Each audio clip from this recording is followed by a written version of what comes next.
¿Qué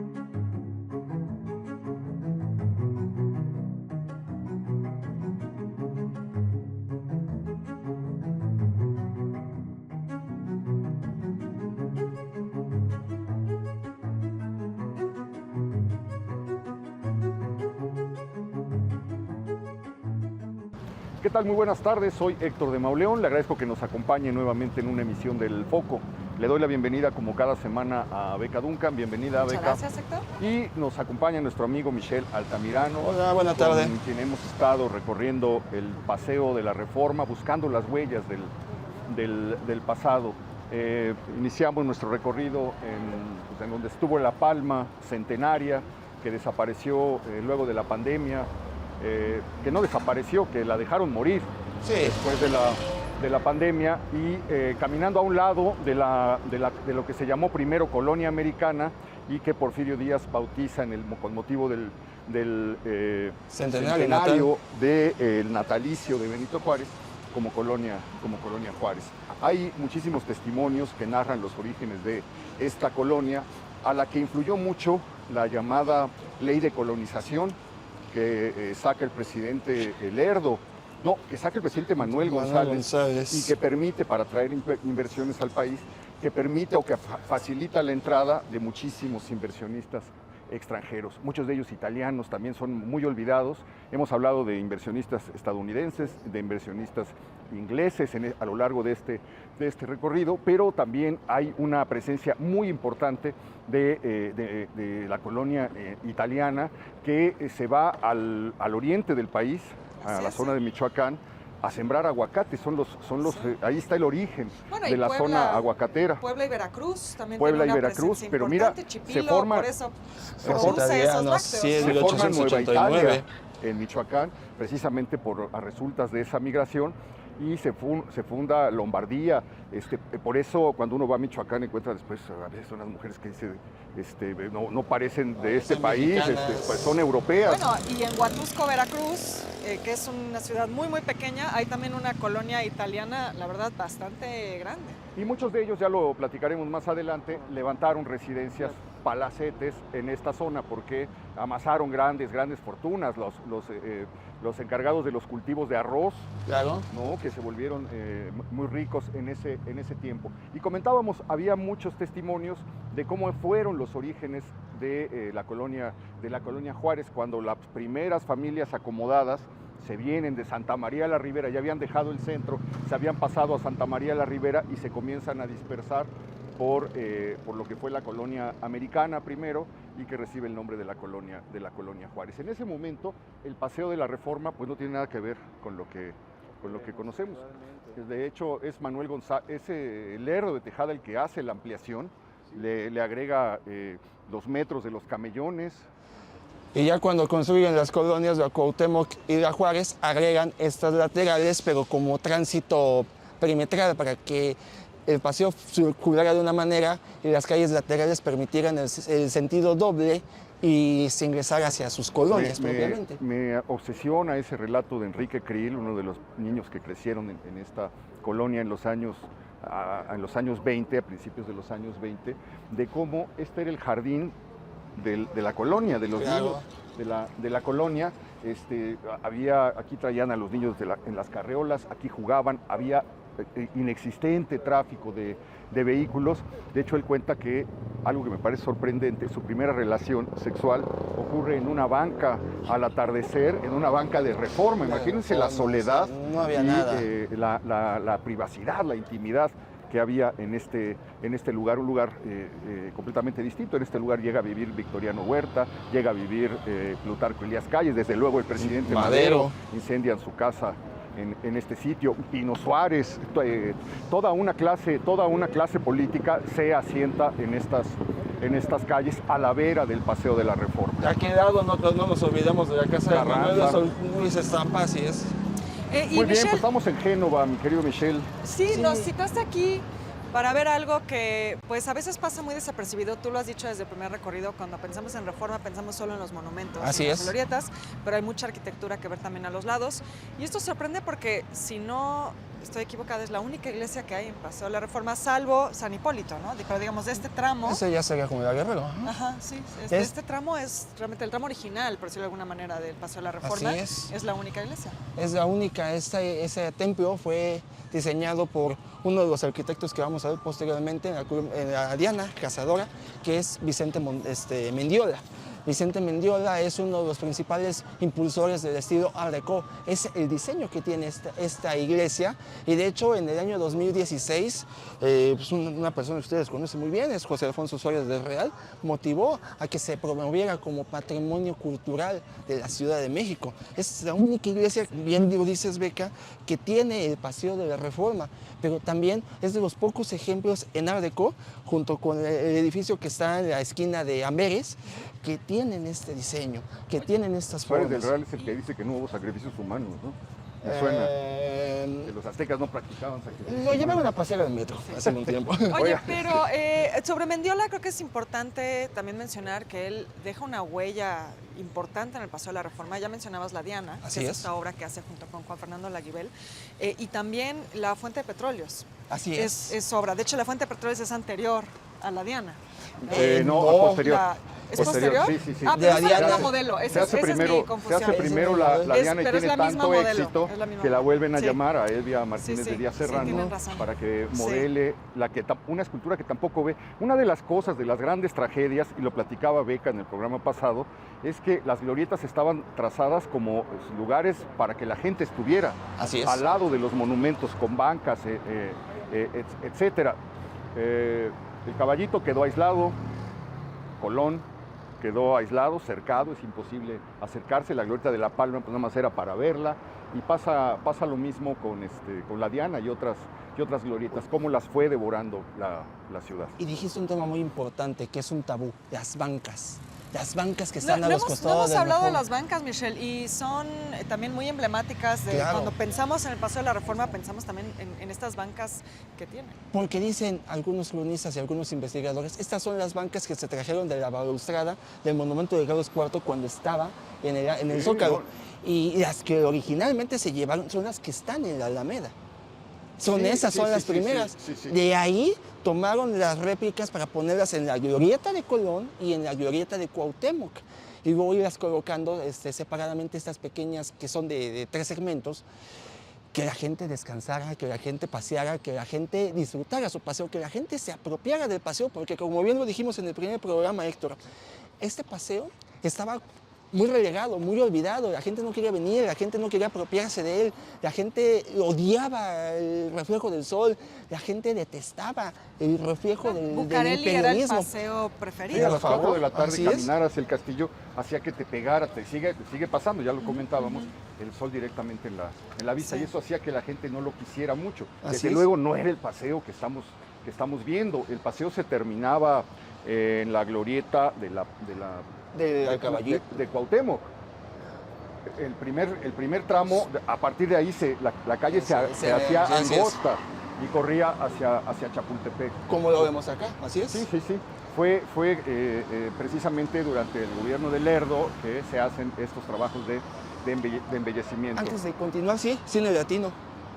Bueno, pues un emblema de la ciudad, Michelle Beca, 1960, abril de 1960, hay unas fotos maravillosas de las colas que se hacían para entrar al estreno del cine latino. Se estrena con una película de Jules Breiner y Gina Lollobrigida que se llama Salomón y la reina de Saba, en abril de 1960. La historia de la película también es maravillosa porque Jules Breiner es el de los 10 mandamientos, es el que se iba a volver el actor de todas las películas de la antigüedad, gracias a esa película que fue brutal. La hizo de cosaco, de mongol, de azteca. Hay una película donde sale de rey maya, etcétera. Y se hace, él no estaba elegido para el papel era para Tyrone Power, y es célebre la anécdota en la cual están filmando las primeras escenas en un combate a espada y se empieza a sentir mal Tyrone Power. Se lo llevan en el coche de Gina Lollobrigida al hotel, pierden ahí unos minutos tremendos, ven que no se recupera, deciden llevarlo al hospital, pero va vestido como Salomón.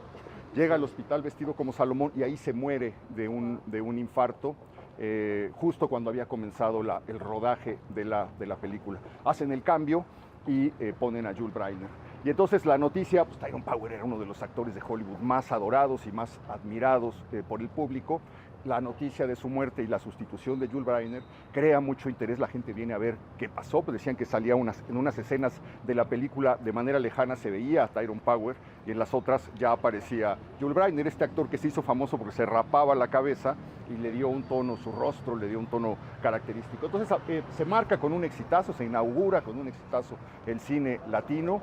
La gente entra y se maravilla. Yo todavía recuerdo un mural en el que había un hombre sosteniendo el planeta y se veía el mapa de América Latina. La Unión Latinoamericana, así es. Era de un señor Ruiz, Osvaldo Ruiz, no recuerdo el nombre. Apellido Ruiz, sí, yo también. Jorge Y un Ruiz, vestíbulo súper elegante, ¿no? Por ahí hay unas fotos donde un puesto de periódicos que estaba justo en la entrada del cine latino duró muchísimos años. Ahí en esas fotos se ve también la prensa de esa época, la revista Claudia, el periódico El Esto, las cosas que se vendían en ese momento, y se alcanza a ver también la moda de la gente que en esos años comenzó a frecuentar el cine, que desaparece en 2009, ¿no? En 2009 ya lo cierran, pero apenas por el 2013, 2014 lo empiezan a demoler para construir esta torre que se llama Torre Reforma Latino. Una de las cuestiones que tiene este cine es que tardó 20 años en ser construido. Entonces, sí, del 42 al 60. ¿Por qué? Son tres arquitectos los que lo construyeron. Sí, tres personajes que van poniéndose de acuerdo, van entreponiéndose de acuerdo y deshaciendo los acuerdos, ya que el cine es el último que se diseña con la forma teatral cuando ya se estaban haciendo los cines modernos, como el Paseo, ¿no? Entonces, el París, y el Salomón, ambos, y también el Chapultepec, ellos ya marcaban la pauta de cómo se debía diseñar cines nuevos, y el cine latino seguía estando con la antigüedad, pero la novedad. Muchas veces decimos que el cine Diana es el primero que tiene estacionamiento, pero considerando que este se abre en el 60, es el latino, así es. De hecho, le copian el modelo. No se usaba que los cines tuvieran estacionamiento y muchos empiezan a incorporarlo después a resultas. Porque como dice nuestra querida Beca, el auto empieza a dominar a las calles. Entonces debía de haber un espacio para que la gente llegara con su coche, que ya era el non plus ultra, se estacionara, bajara, llegara al cine, terminara la película y se fuera del cine. Oye, era el cine de la muestra internacional. Las salas del deseo, la película de Wim Wenders, se estrena en este lugar. La Guerra de las Galaxias se estrena en este cine. Bueno, antes de la Guerra de las Galaxias, la película Terremoto, claro, con el sonido famoso Sensor Round, que hacía que vibraran las butacas mientras estabas viendo el terremoto en la película de Charlton Heston y Ava Gardner. Y la gente se maravillaba, ¿no? La experiencia era muy fuerte porque comenzaba a moverse la pantalla y el sonido hacía como que sintieras en el cine que el cine estaba temblando. Después llegó esta cosa de que el video mata las salas de cine, se dividen en 4 salas, me parece, 4 salas. 4 salas. Están condenadas a la extinción hasta que llegamos a esto, mi querido José. Oye, ahorita me paré aquí atrás, había una óptica que se llamaba Fernández. Ya se fueron a las bromas porque toda esta tercia de edificios, uno lo diseña Ricardo de Gorreta y otro es este otro ejemplo del Art Deco que tenemos aquí en los esta poquísimos esquina. en Reforma. Y eran unos departamentos bellísimos estos del Art Deco. Modernísimo, ¿no? Es que todas las vistas eran hacia el Ángel. O sea, los árboles, el último piso, se veía la columna de la Independencia. Imagínate en este primer piso con esos ventanales de noche, con las ventanas corridas, Reforma iluminado, el Ángel brillando, otra vida. Ahorita, la óptica Fernández era el último negocio en la Ciudad de México que todavía tenía su paloma de la paz hasta 2014. Entonces eso llamaba mucho la atención porque todavía conservaba su auge del 68. Y aquí al lado estamos viendo una de las... No sé si lo podemos explicar, Beca, porque este edificio es el ejemplo más radiante en México de la Birsa Bosch de Le Corbusier. que son las fachadas corridas, la planta baja libre de Rodolfo Weber, que fue su arquitecto. Y este, 35. junto con el Art Deco que tenemos acá atrás, vemos algo que también hemos comentado previamente, es este interés por lo aerodinámico en la arquitectura de ese momento, ¿no? Estas formas curvas que aluden al automóvil, al tren, al avión incluso, como dices, la influencia de Le Corbusier en eso es fascinante, porque él decía que el avión era el mejor invento de la humanidad, el más hermoso de la humanidad. Entonces es un momento donde las máquinas también están irrumpiendo en la vida cotidiana como nunca lo habían hecho antes. Lo que comentábamos del automóvil también es muy relevante aquí.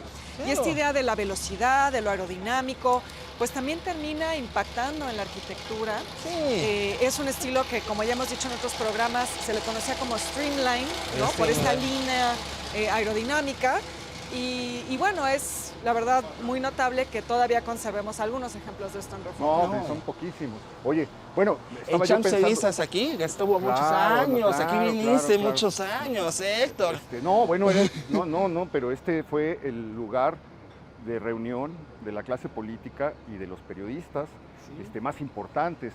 Era el clásico lugar como el cardenal de Reforma es hoy. Sí, bueno, como había sido el Silvain o como había sido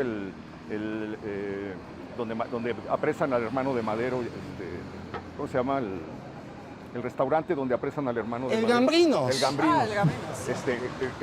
Este fue como el sustituto, desapareció Arturo, se fue a la Condesa, puso un restaurante en la Condesa y luego se movió que era el chef, se movió para Polanco, ahí sigue funcionando todavía el restaurante, que es ya como el polvo de aquellos lodos. Pero estaba yo pensando cuando hablábamos de este departamento Art Deco con vista al Ángel, lo que habrán visto esa noche de 1957, sábado a la 1 de la mañana, cuando llega a la Ciudad de México uno de los sismos más fuertes que mucha gente recordaba. Ya se había olvidado el terremoto de la entrada de Madero en 1911 que causó tantas muertes, sobre todo en Santa María de la Ribera, etcétera, y llega la columna de la Independencia, se cae el Ángel, ¿no? ¿Sí?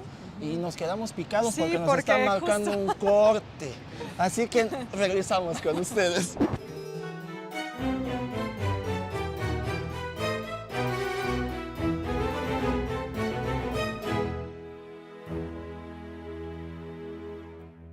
Seguimos caminando por Paseo de la Reforma con nuestro amigo Michel Altamirano.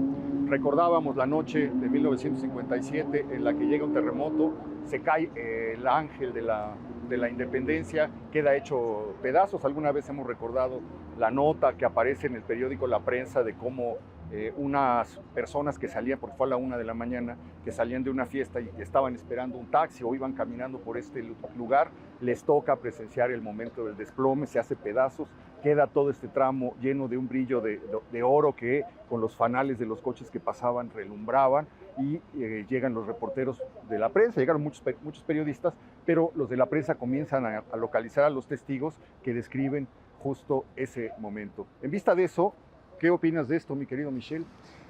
Mira, nos podemos dar cuenta de cómo tuvieron que colocar refuerzos en las esquinas. Aquí hubo un edificio que se cayó, que se dañó con el sismo de 2017. Lo demolieron y construyeron estos refuerzos y estas paredes reforzadas en la parte baja hablan de un edificio que está mal compensado en diseño. Híjole, ojalá que no. Ojalá que no, pero imagínate que te tocara trabajar aquí, que todos los días tuvieras que estar de 8 de la mañana a 4 de la tarde en una oficina del último piso. Bueno, pero van a ser departamentos. Pero hablando de edificios altos en Reforma, hay una larga historia, ya hemos hablado de varios y hemos llegado a uno de esos hitos arquitectónicos, sí, claro. El Sheraton María Isabel. Al Hotel María Isabel. Este hotel, pues como ustedes bien saben, es el primer hotel que se va a diseñar para el turismo de alta categoría después del Hotel Reforma. Entonces, lo que hace Juan Sordo Madaleno como arquitecto con José Adolfo Richards es invitar a su maestro, nada más y nada menos que Juan Villagrán. Así es. José Villagrán, perdón. Y también participa Legorreta, me parece. Sí, un poco Legorreta, así es, un poquito Legorreta participa en este hotel de 14 niveles con casi 700 habitaciones que tiene el hotel, entonces iba a ser mucha la capacidad y esa estaban preparando México para la Olimpiada del 68. Pero detrás hay una historia que probablemente tú la hayas leído, Héctor, que describe Carlos Tello Macías. Tello Díaz, perdón. Carlos Tello Díaz. Carlos Tello Díaz escribe. ¿El cuartel general de la elección? Se estaba divorciando Antenor Patiño. Ah, ya. Sí. Se Que era un divorcia- empresario boliviano. un empresario boliviano.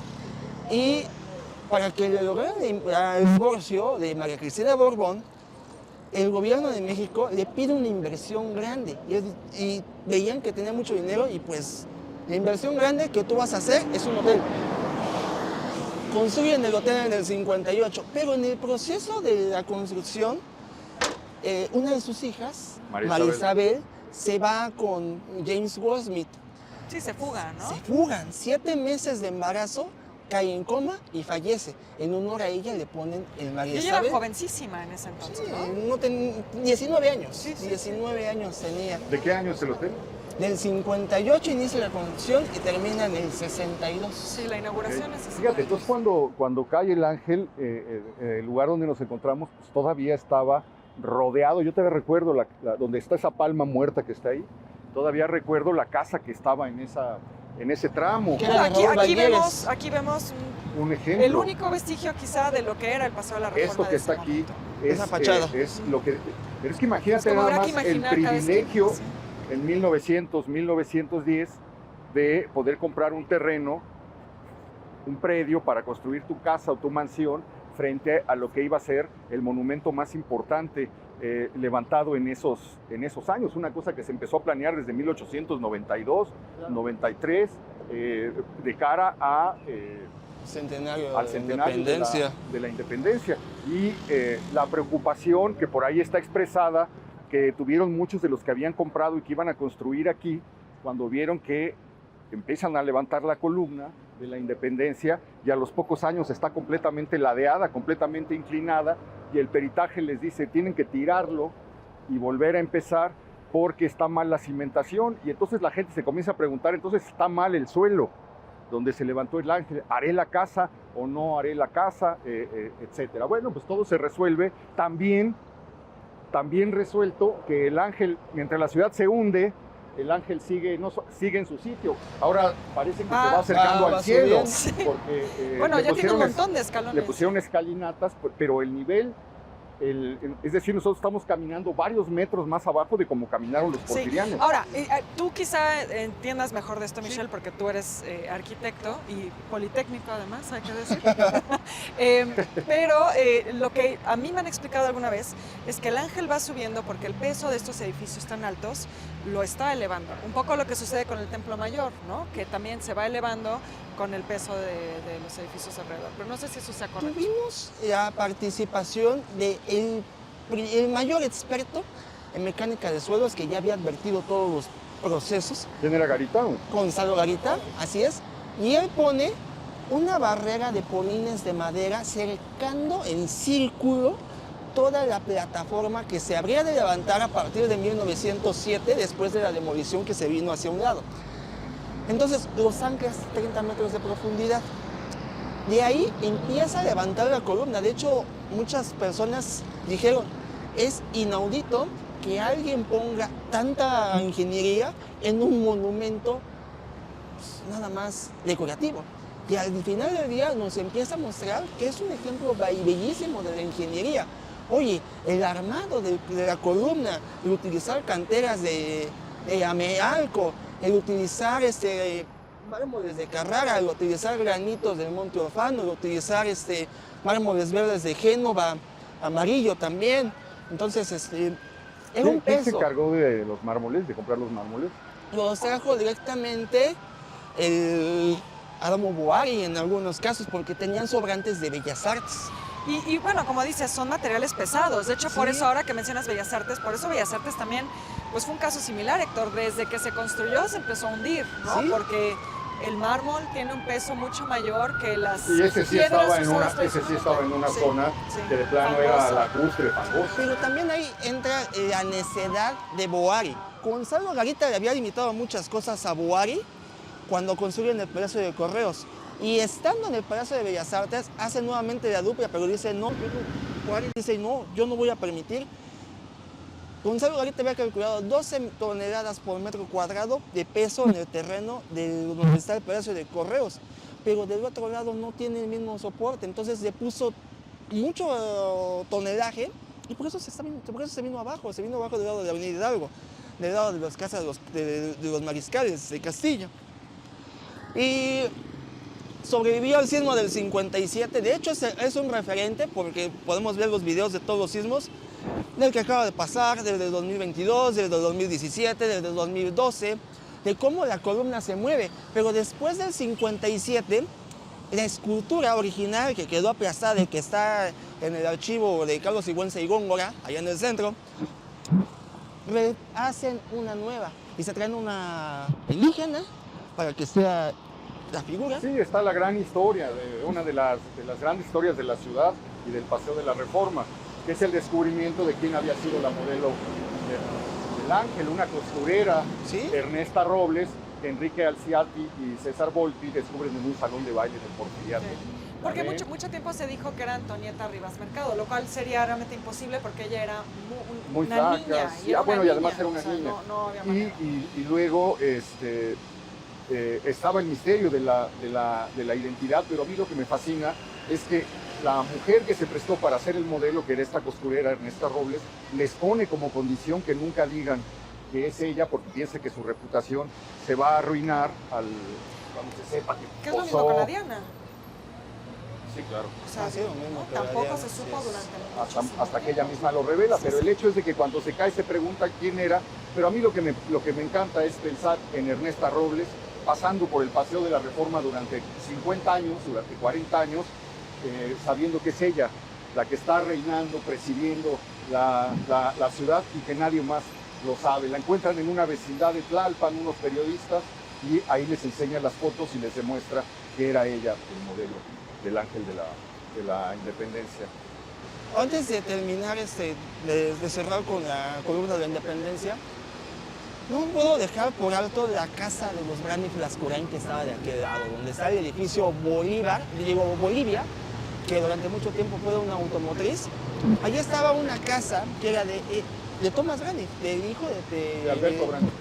Del hijo de Thomas Braniff, Thomas Braniff Jr. Aquí vivía con Concepción Lascurain. De hecho, la señora Concepción Lascurain todavía vivió cuando el sismo del 57, y lo escribió Rafael Fierro Gosman, nuestro estimado amigo, que pone que la señora Concepción vio el desplome del Ángel. del Nike, porque tenemos ya arriba un Nike, el símbolo griego, ¿no? En realidad es eso, es una victoria, pero La la victoria dada, así es. Sí. Lo vio caer, hablando del Nike. Y no es comercial, pero ya vieron las palomitas de sus zapatos, son las alas de Sí. llevamos arriba Sí. porque es la victoria, y también es lo que se pone detrás de las medallas olímpicas. Y luego inspirada también, esto es un detalle interesante, en la columna de Trajano. Por Claro, supuesto, claro. es arquitectura griega en su máxima expresión.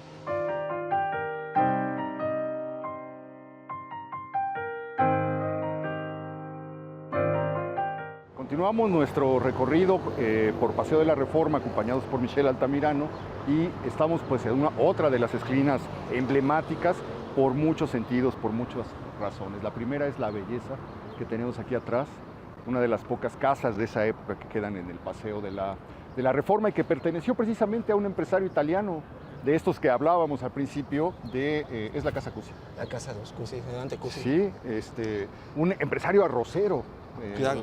que amasan una gran fortuna, que mientras se construye la casa viven, por cierto, en la calle de Orizaba, en la colonia Roma, y no alcanzan a terminarla durante el Porfiriato. Les viene el estallido revolucionario, en 1911 me parece que se termina la casa, cuando ya la Ciudad de México está sumergida en un caos, y es hecha por este arquitecto que ya habías mencionado. Roberto Goyeneche. No, Roberto Goyeneche es el de los tangos. Sí, ese No, pero no es Roberto, es Francisco Goyeneche. Es Goyeneche, sí. Pero se apellida Goyeneche. Sí, es Goyeneche. Que tiene que ir a Cuba también, Así es. en medio de la violencia en la que estalla la ciudad, y se caracteriza porque Cuando el Paseo de la Reforma está completamente despoblado, hay fotografías tomadas desde el castillo de Chapultepec donde a lo lejos se alcanza a ver esta torre de 6 pisos que tenemos aquí. Es que también, o sea, la familia dijo, nosotros tenemos que mostrar nuestro poderío económico y tenemos que ser la única casa con balcón privado, porque es un balcón privado debajo de lo que le llaman ese sombrero de bruja, que es ese sombrero de 4 caídas, tan bellamente realizado como todo el esquema de la casa. Es una casa tipo torre, que es de las que se construían en esos años, y tenían unas vistas privilegiadísimas de todo el valle.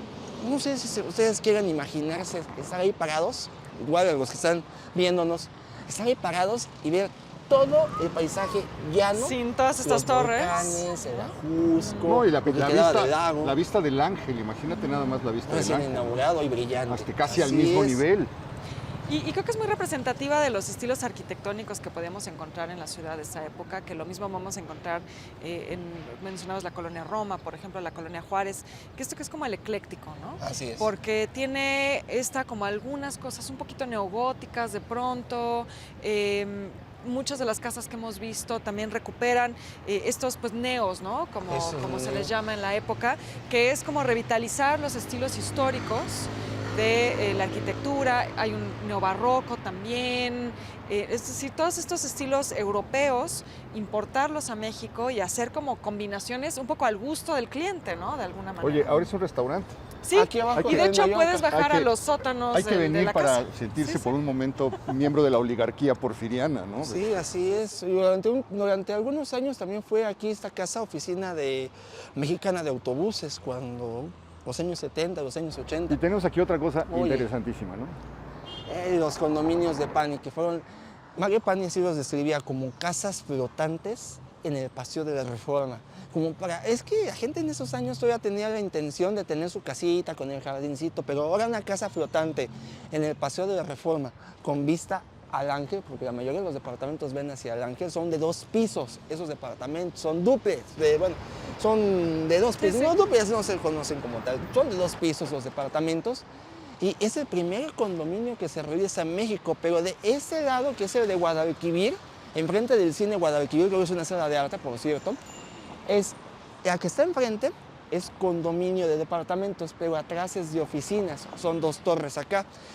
El éxito del conjunto fue inmediato, porque también tenía locales comerciales abajo y se permitió financiar el proyecto, que se hace del otro lado otra torre en la calle de la esquina de Varsovia. Bueno, hay que mencionar que es A el su lugar donde vivió inquilino famoso, sí. el más famoso, que era Octavio Paz, y es el lugar donde se quema su biblioteca. 19 de diciembre del 96.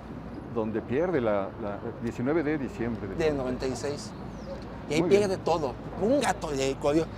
Otro residente, Mario Moya Palencia, hubo mucha gente que vivió aquí en Mario esos- Moya Palencia, exsecretario de Gobernación, que De por cierto Echeverría. Y- tiene un libro recomendable, espléndido, sobre el asesinato de Egerton, el pintor inglés que matan en Tacubaya. En Tacubaya, Y sí. él, como secretario de Gobernación, me imagino que tenía acceso a los archivos Claro. del Archivo General de la Nación, etcétera. Entonces hace un libro grueso, pero tan documentado. Es una verdadera reconstrucción de época, una verdadera delicia de libro. Vale la pena conseguirlo. Y antes de dejarnos del condominio Insurgentes, abajo hay un restaurante japonés, el Mikado, que fue uno de los primeros.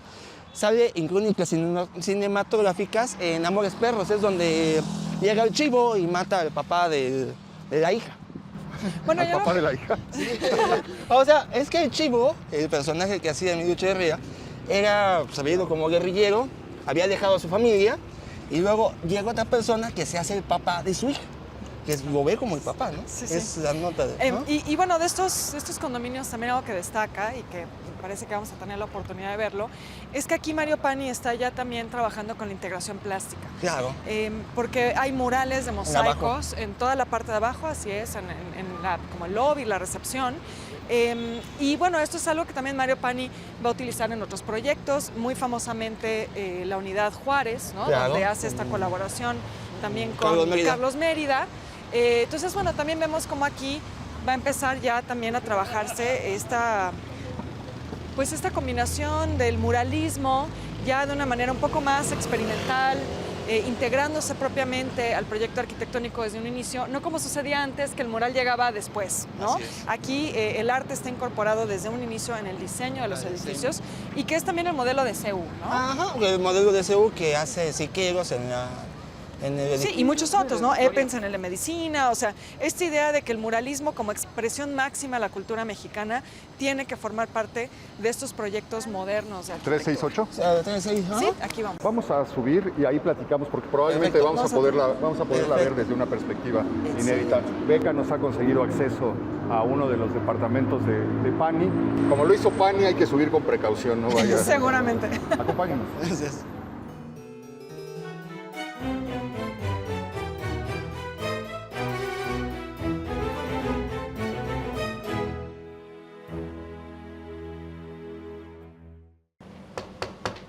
¿Quién es? Hola, bienvenidos. Hola, Marta. Hola, hola. Qué honor. Bienvenidos. Hola, ¿Qué tal, hola. Marta? ¿Cómo estás? Hola. Qué gusto. Bienvenidos. Pues tenemos la enorme fortuna, como ya anticipaste, Héctor, de que nos reciba Marta Latapí, querida amiga y seguidora del Foco, yo lo sé, en este departamento increíble del conjunto de Pani. Así es. Sí, muy bienvenidos. Pues gracias por venir aquí y tener el interés de pues demostrar lo que son nuestros arquitectos tan valiosos, su obra tan valiosa de la Ciudad de México. Y bueno, este es el edificio de Mario Pani, que está sobre Reforma 368, construido en 1957, posterior al de enfrente. Cuando construyó el de enfrente, después fue el temblor y del 57.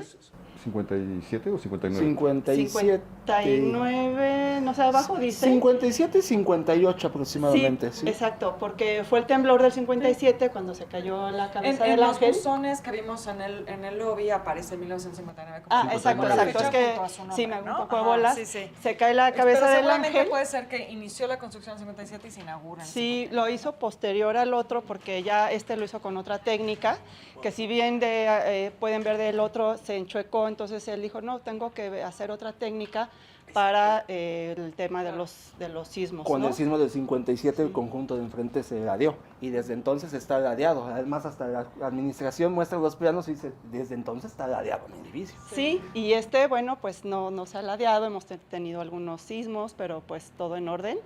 Y bueno, tenemos la ventaja también de que el arquitecto tuvo la visión de construir una terraza. Vamos a pasar.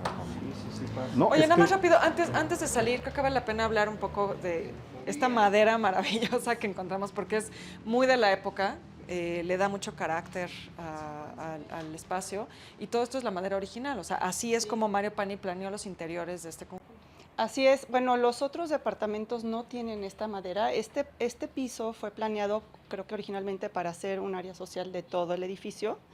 Por eso, bueno, aquí la terraza y así, pero ningún otro departamento del edificio tiene sino tiene un techo mucho más alto, más amplio de techo de altura.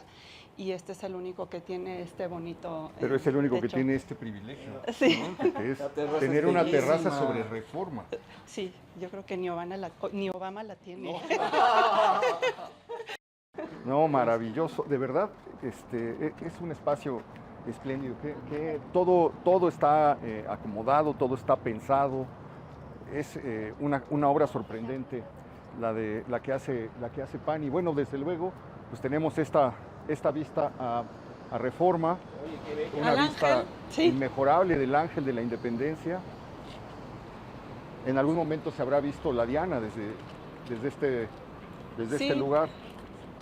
Y Marta, nos comentabas antes de entrar al aire que la idea de Pani hacer esta terraza era previendo que pues precisamente estas enormes torres que hemos estado encontrando en nuestro paseo pudieran construirse y entonces que los departamentos aquí no perdieran un poco de luz, ¿no? Exacto, sí, hizo estas terrazas con la visión de que si en algún futuro construían una torre al lado no quedara pegadita a esta fachada tan hermosa que tiene.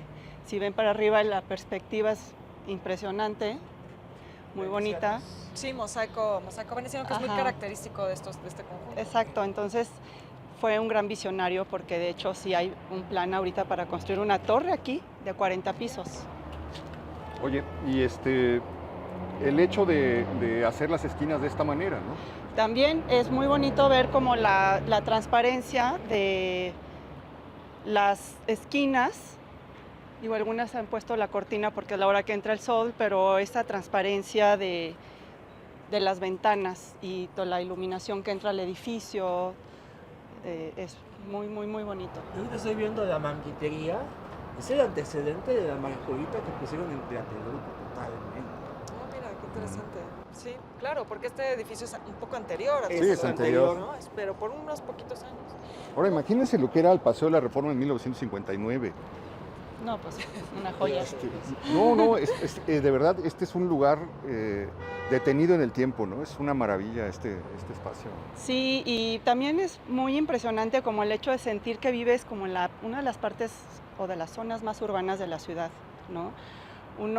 Hay ruido en la noche, pero también al mismo tiempo vivir entre todos los edificios es una sensación increíble porque es muy urbano. Luego me dicen, oye, ¿vas a ir a la marcha? ¿Vas a ir como al festival o a los recorridos, a la marcha del orgullo? Digo, no, es que yo vivo en la marcha. Yo vivo en la marcha. Sí, Yo vivo claro, en el festejo. Claro. Saben que en el Ángel, que está aquí adelantito. Oye, pues prepárate, pues viene el Mundial. Sí. ¿No imaginas también cómo se verían los festejos en el 86? Aquí se llenaba el Ángel. Claro. No, y cada que ganan una copa de fútbol, vienen aquí y se arman fiestas hasta las 5 de la mañana. La fiesta de Año Nuevo te toca también. Esa estuvo muy padre, la última, sí. la 2, la de Polymarch, sí. Fue increíble. Y la de música electrónica también, digo, pues tiene sus temas, pero hay que vivirlos y hay que como abrazarlo, de que estás en este lugar y de que vives todo eso, no de verlo como una molestia de ruido, sino al contrario, disfrutarlo. Claro. ¿No? Sí, vives la ciudad realmente. Sí, vives la ciudad. Bueno, pues muchísimas gracias. No, gracias a ustedes. Un poco te agradezco de, mucho. Este conjunto emblemático. Todavía tenemos tiempo de acercarnos a la Diana para compartir con usted otra historia secreta de la Ciudad de México. No se vaya.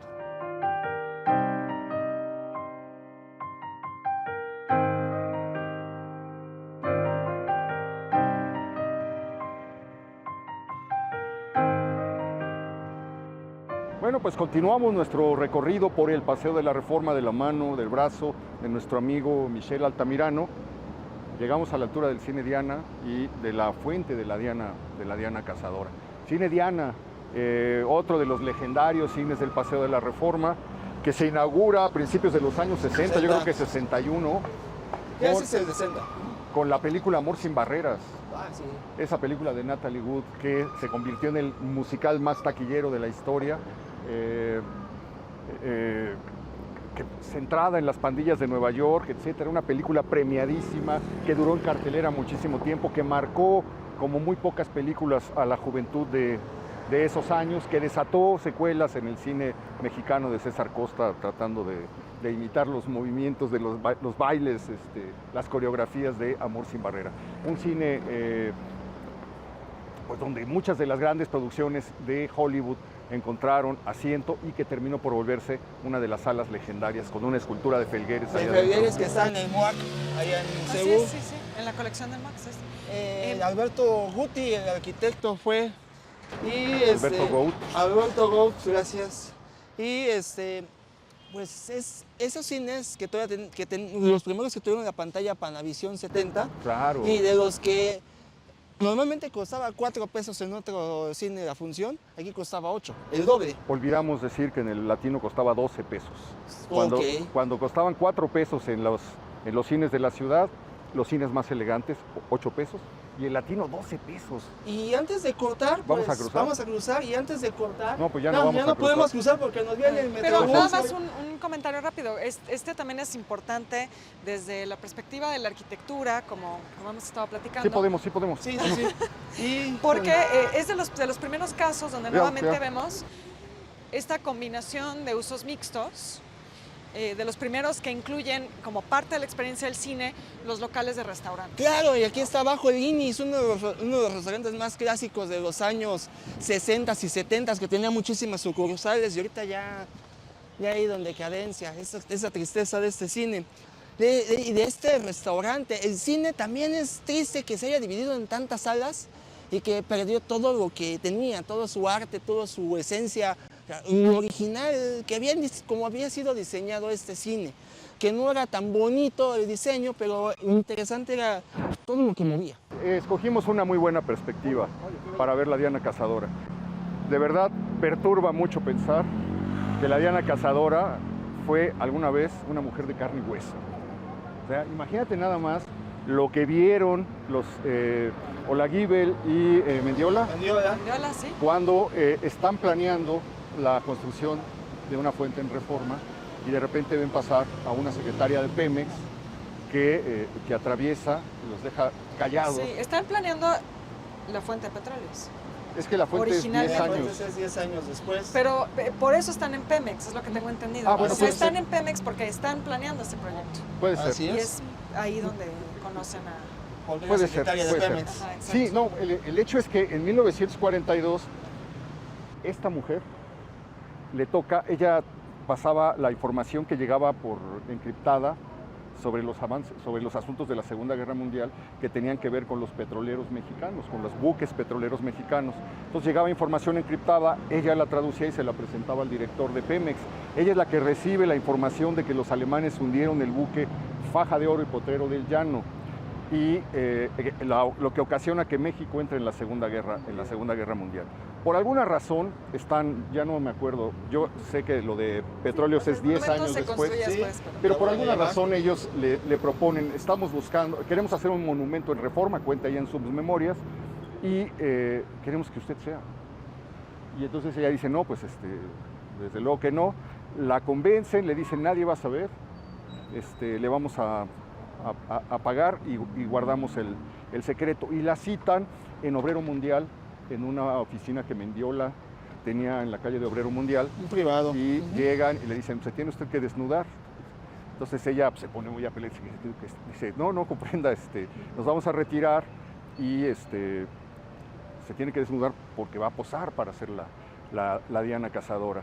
Y ella dice que, pues, llena de pena, levantó la vista, se quitó la ropa y levantó la vista como apenada para no verlos y de repente la bajó de reojo y los vio a los dos a punto de desmayarse con lo que tenían enfrente, que era precisamente esto. Ella revela muchos años después, 92. A los 60 años, 50 a los años 40 años de la inauguración. 50. 50. 92, la de en el 42. A 42, a los 50 años, ella escribe un libro y revela quién es la autora. Y por ese libro también sabemos que ella es la modelo de la fuente de petróleos, que tiene tanto éxito que la vuelven a buscar y ella dice, oigan, ya tengo 10 años más, no sé si doy el ancho. Ellos le dicen, das completamente el ancho. El problema es que como está cortado por Periférico y Reforma, Palmas y todo esto, no podemos apreciar esa es uno de los monumentos más invisibles de la ciudad por ocupar un lugar Y central. también pertenece al Paseo de la Reforma. Sí, Así que es es otra. parte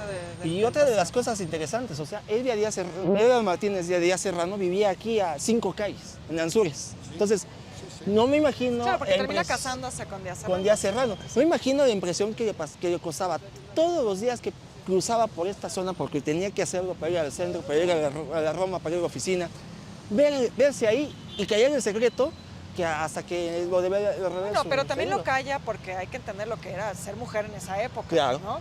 Y sobre todo en un momento muy conservador de la sociedad mexicana, donde haber sido la modelo de un monumento así, haber posado desnuda, pues implicaba un estigma para No, y ella, causa social todavía muy fuerte. causa la sanción de la Liga de la Decencia, Claro, presidida por la claro. esposa del presidente Sí. Ávila Soledad Camacho. Orozco. Como mencionamos, Sí. le ponen el famoso calzón. Le hacen un calzón. A mí siempre se me viene a la cabeza lo que dice José Agustín en su libro Tragicomedia Mexicana. Cuando la describe, usa un adjetivo que es inolvidable y dice la suculenta Diana Cazadora. Y así es, y tan bella que es. Y la mandaron en el 76 a un jardín donde estaba el Ariel, que dicen que la escultura del Ariel de Celine Fernández, que ya fueron a ver allá a los estudios Churubusco. María Félix recibe un premio en el 89 y se da cuenta de que cómo podía ser posible, le reclama al regente de la ciudad, Manuel Camacho, que un monumento tan bello como la Diana Cazadora estuviera en un jardín olvidado, estuviera envuelto en árboles. Entonces, junto con diversos intelectuales, varias firmas, y ella puede presumir, yo la traje al Paseo de la Reforma y en el 92, con el 50 aniversario, deciden colocarla aquí, donde había la fuente de las regaderas que dona Dolores Olmedo, y también había otra palmera Con los esperando. hongos, como le llamaban, O ¿no? los hongos, así. Bueno, los hongos era aquí en Perdón, No, estoy esta era un confundiendo, homenaje estoy al Sistema Cutzamala. Cutzamala. sí, sí. Estamos llegando al final. Prácticamente pues nos falta solamente un tramo para agotar lo que habíamos planeado o trazado como Que era la proyecto traza original, para, ¿no? para este recorrido, pero pues ha sido un recorrido, una serie de recorridos muy enriquecedor, mi querido Michelle.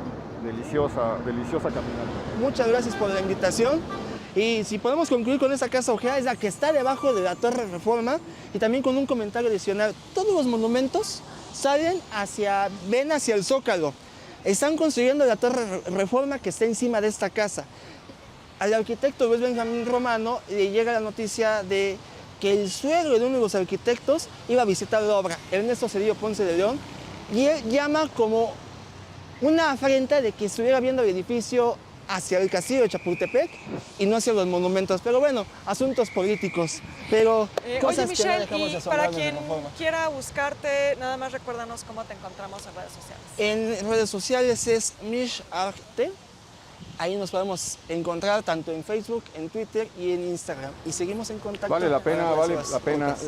seguirlo para continuar alimentando pues el amor y el conocimiento por la ciudad. Te agradezco muchísimo. Héctor, muchas gracias. Muchas Beca. gracias. Gracias también a Cuídate ti, por Beca. todo. Gracias. Muchas gracias, Y desde luego, muchísimas gracias a usted. Espero que haya disfrutado este recorrido. Sígasela pasando bien y nos vemos la próxima semana. Ya lo sabe usted, aquí en El Foco.